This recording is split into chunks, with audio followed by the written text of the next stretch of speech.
Ngayon guys, maglamas po tayo ng chicken.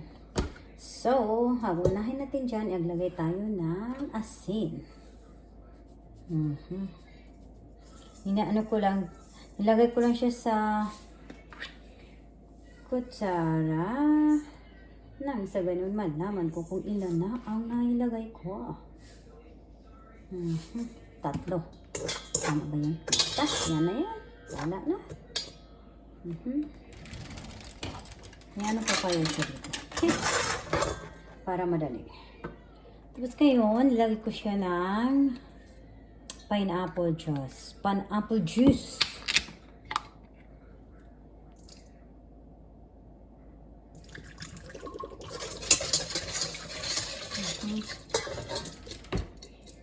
Dalawang lata ilalagay ko. Para walang ano talaga. Talagang ubos na ubos. Ay. Ang tigas. Ay ako. Ang tigas naman ito. Iba pa. Mali pala yung aking ano. Yan. Ibibake ko kasi siya sa oven or i-ano ko siya. Ang tawag niya. O kaya i-ano ko yan siya.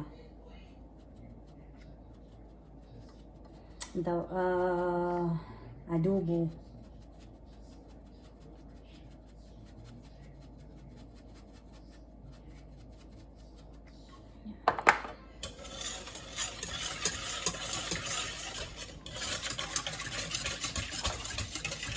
Ayan, lagyan ko din siya ng onions.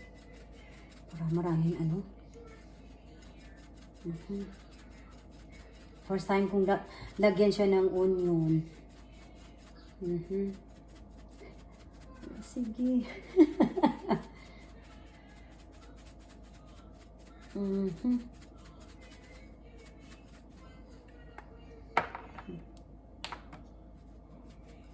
Pagod yung ano Pagkatapos garlic ang ilalagay ko dyan. Buti pa itong garlic. Diretso. Hindi ko na i-ano. Diba? Garlic. Kasi maraming garlic eh. Yan. Lalagyan ko siya ng suka. Suka siya. Ilalagyan ko siya ng suka.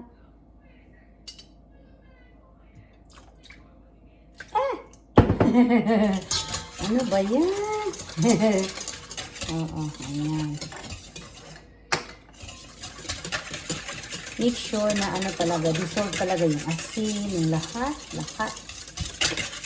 ng mga nilagay ko ng mga pangpalasa.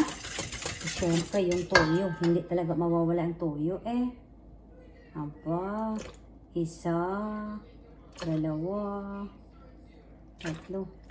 Tama na yan. Ayaw kasi masyado marami. Ayaw Ayan. So ngayon, ilagalagay na natin yung chicken isa-isa.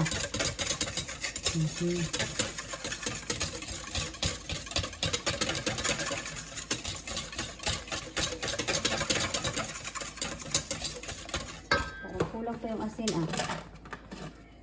Lagyan pa natin. Hindi ko na bahala na si Batman.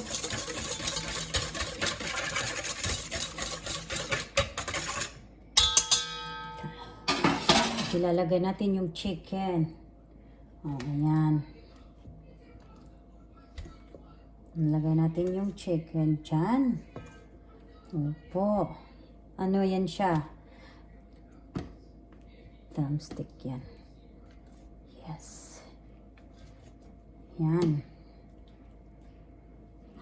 Lagay natin. Ihalo natin siya. Ihalo. Kasi naman siya. Marami naman siyang sauce. Ganunin lang natin siya.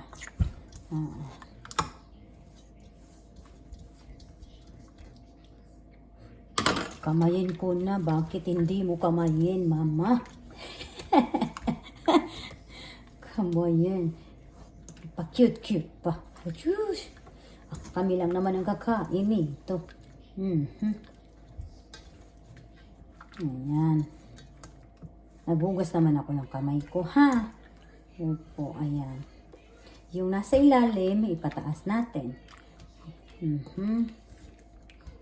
Para naman yung nasa itaas, ipalalim naman natin. O, ganun lang. Ganun lang yan siya, guys. Ganun lang po tayo. Huwag na natin pahirapan. Ayan, tapos na. Tapos na, guys. Ayan na. Ganun tayo mag-marinate ng chicken pag chicken adobo natin or ano natin, tawag nito, bake. Ganun lang, guys. Thank you for watching. I love you guys. Bye-bye. Don't forget, follow and share and subscribe.